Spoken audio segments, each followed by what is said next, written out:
Y'all want to talk about shawls some more?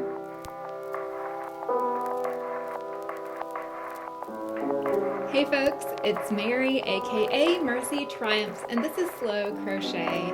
Today I want to show off 5 shawls that I am donating. Okay, so in my last kind of here's my updated favorite shawls video, I was going through the shawls in my collection and I said about a few of them that I was planning on donating them.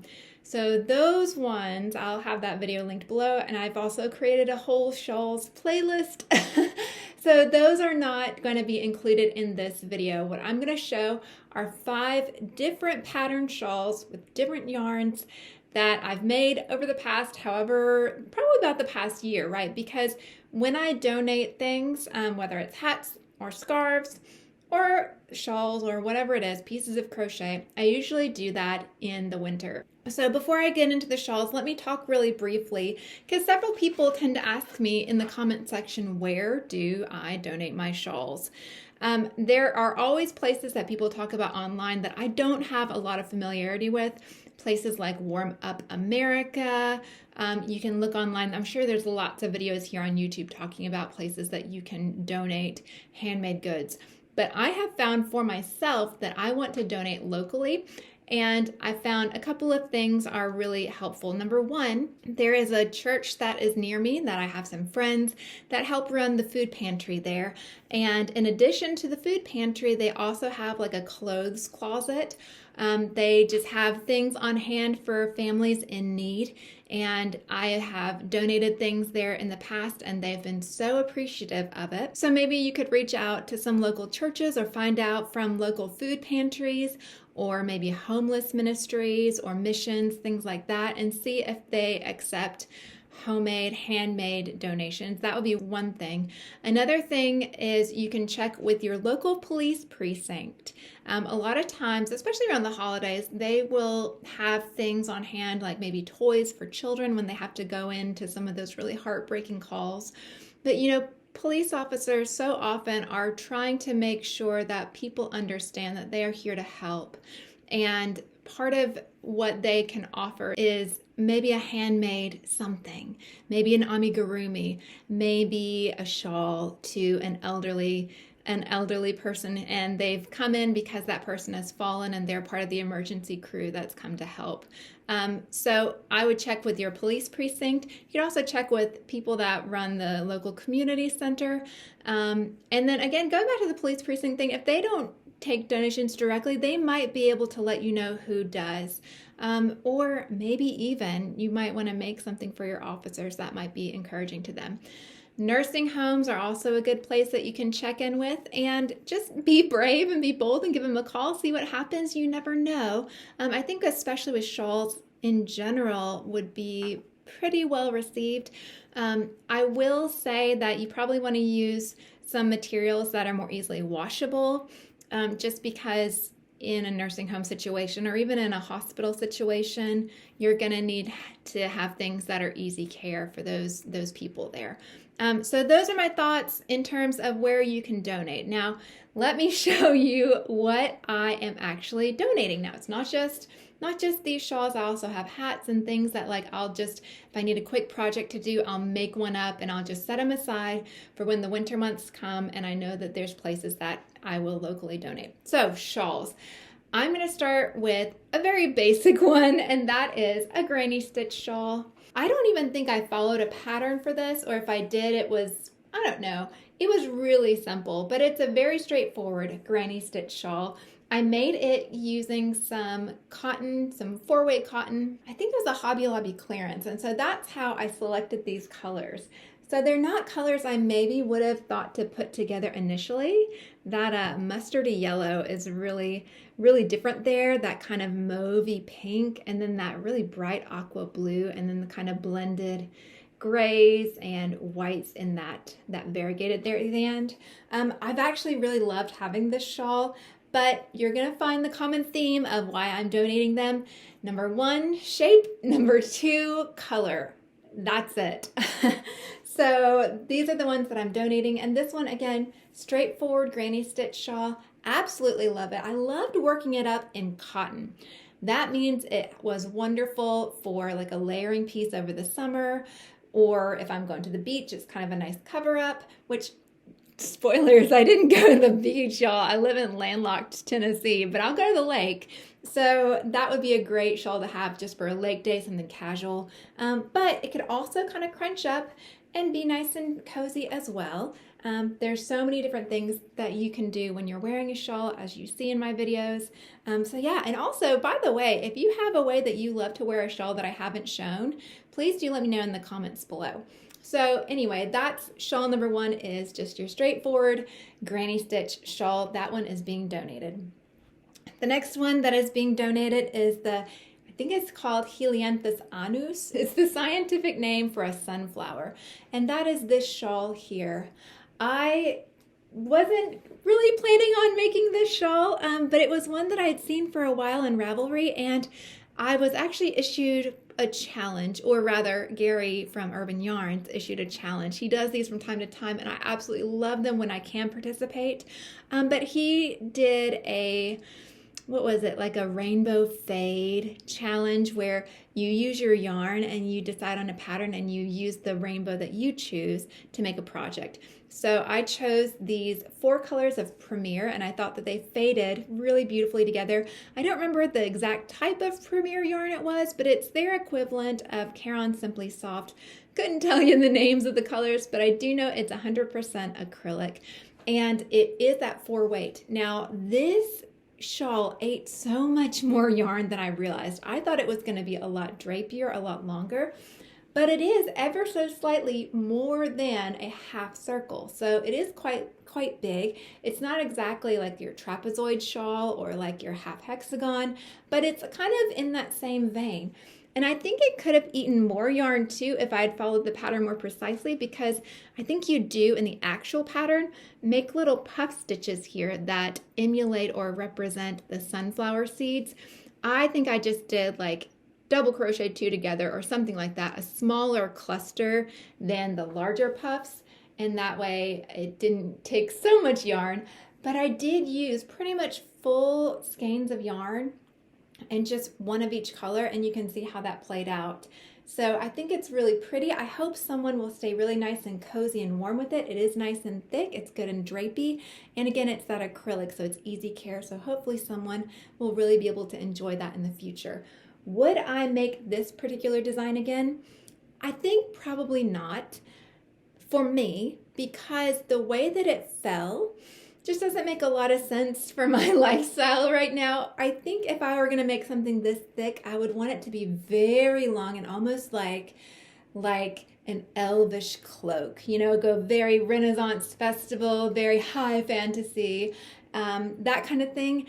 It would take me a long time to make, it would take a ton of yarn, and it would be one of those more costume pieces for me, just in how I feel it on my shoulders. For me, the more practical shapes are the ones that are almost more like scarves than shawls sometimes. I do like to have a good shawl for the occasional special occasion, but this one I think it would need to be a very specific special occasion. However, I did love the pattern. It's so beautiful, and I think it will work up really gorgeous in like a really lightweight yarn. There's so many possibilities here, and maybe in the future, maybe I'll come back to it, but for now, this one will be keeping someone else warm in the near future, I do hope. Next, I have 2 shawls by the same designer. One of them is called Copper Beach, and this is made with some wool. It's a Queensland wool. It's like a 2 or a 3 weight, and actually this was an extra bit of yarn that I had made a full shawl before. I think the Lanthier shawl I had made with this before. I can have the Lanthier shawl linked, but if you guys have heard my story at one of the Middle Tennessee Fiber Festivals, I ended up giving that shawl to someone that I just met, and it ended up being this beautiful story. If I remember, I'll have that video linked in the description below, along with all of these free patterns. And yes, all of these patterns are free. But anyway, this one is Copper Beach. I think it's Carmen Heffernan. I could be wrong, but it is made out of that kind of variegated, kind of denim-y, dusky blues. And I really liked the rhythm of it. I liked that, you know, and a lot of times you get shawls that are very flowery, but this one seemed quite geometric. Now, why am I not keeping it? It's a great shape. It's a pretty good color. It's just a little dark for me, to be honest. It's not one that I would tend to gravitate towards because those colors are like the medium to almost darker blues. And the lighter the color, the better and more likely I am to pull that shawl. I think I probably would make this one again. In fact, at some point I probably need to make a video with just like all of the shawl quantities of yarn that I have and start thinking about like what patterns I would match with which yarn. This one would definitely be a contender to make again as a more proper shawl. In fact, I think I know the exact yarn for it. It grows as long as your skein lasts. So in that sense, it's really fun. So it could, even if you had just like one skein, it could end up being like a cowl length. Anyway, lots of fun there. I'm really glad that I had the experience of making it. And I think even though it's wool, it's a little bit scratchy, it's still quite warm. And I think someone will enjoy this in the near future. I hope. I hope with all of them. The other shawl by the same designer is Red Clover. And this one I thought was just perfect because I have a friend who got this gorgeous yarn for me. She was traveling, and this is a hand-dyed yarn from Knaresborough in York, England. And so it's just lovely. It's really kind of hard there. I think you can see the colors a little bit more. These very beautiful hand-dyed jewel tones. So pretty. And so the Red Clover shawl I felt like was really pretty in terms of how it would play out. And I thought of Red Clover because I thought these colors, the green and like the kind of almost purpley magenta dark red, I thought those were really reminiscent of clover. Again, it's a beautiful rhythm of the shawl. It's a boomerang style, so you start at the small end, and this one has a bit more of a ripple on the edge there, but it just goes and goes and goes until you're done. So that shawl, I think I would make this one again. Actually, all these boomerang styles are really nice. I would make it again. In fact, I think I have some good yarn that would work for it. But these colors, again, just a bit too dark for me. This is a superwash merino and nylon blend. So really lighter weight, but really cozy. And I think someone will really enjoy this shawl as well. The last shawl that I want to talk about is one that I absolutely love. And I wish the color was different. I love this shawl for a couple of reasons. Number one, it's just gorgeous. But number two, it was made after a very passionate fan looked very closely at a shawl that was featured in a very famous TV show. And when I say famous, I mean famous to some. Maybe you've heard of it, maybe you haven't, but it's from the TV show Firefly. And that show has a particular episode about a kind of side character named Saffron. And this is called the Saffron shawl. Now, Saffron is something of a sneaky kind of spy character. Spoilers, if you haven't seen the show, that's been around for decades. But she is wearing this shawl. And the creators of the shawl were so diligent to copy that pattern. And it's really interesting. When you start it, you don't have that keyhole there. You go back at the end and you connect it all together to form that keyhole. So maybe if I didn't do that keyhole, maybe it would be more of an obtuse triangle. It wouldn't be so much of that right triangle. But I don't know. I don't know if I would dare to modify it, but it is so, so lovely. I love that rhythm. Again, with that kind of geometry to it, I think it's really beautiful. Sadly, though, I think this was also a Hobby Lobby clearance yarn, like a dye lot clearance. This is it's a 3-weight acrylic. I think the color was something like oxblood. It was like a yarn bee something, but such a dark color.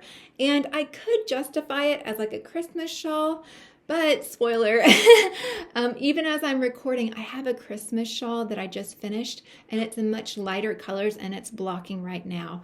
So I don't need it for a Christmas shawl, and I think that someone else would really enjoy it. Now, it is kind of holey.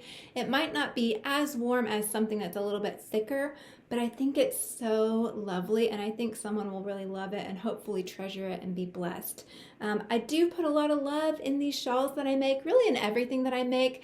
Part of the reason that I'm slow crochet is I'm putting my heart in my hands, right? And so the hope is, and kind of in the same way when you prepare a meal for someone, you hope that they taste the love. I hope that people are feeling the love when they pick up a piece that I've made and they can enjoy it and treasure it and just know that they're loved. But let me just say this too, as a completely other aside, once it's out of my hands, it's out of my hands.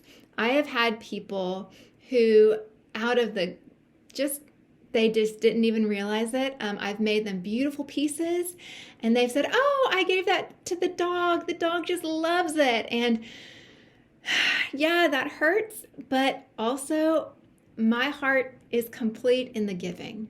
After it's out of my hands, it's out of my hands. So you do with it what you will. If you happen to take a donated piece that I've made and you end up reselling it, well, more power to you, okay? Like, it's a gift. My heart is complete in the giving and there's no strings attached to what happens to it. That's at least where I've kind of had to land, and I realize if I can't give and fully disconnect from the gift, then I'm not really ready to give it. I don't want strings attached to my giving. It's just not healthy for me to live like that and to have all those kind of connections there. I want to be able to freely give. And that is what it is. So part of my choice in deciding what to keep and what to give is what can I give freely and know that whatever happens to it, it is what it is. So that's just me. I'd love to hear your thoughts as well. I want to know what you think about these shawls, where you like to donate things. Do you routinely make things to donate or give away? I would love to hear all of that. And yeah, let me know if you're working on a shawl right now. Like I said, I did just finish a shawl. So now I'm like, do I start another shawl or do I start a different kind of project? We will see. Well, I'm really glad that I showed you guys those shawls because soon after I was able to donate some of them, and I'm at another place that I'm going to go donate, and this time I'm going to give some hats as well as whatever shawls are left and some of those other warm things. So how about y'all come along with me?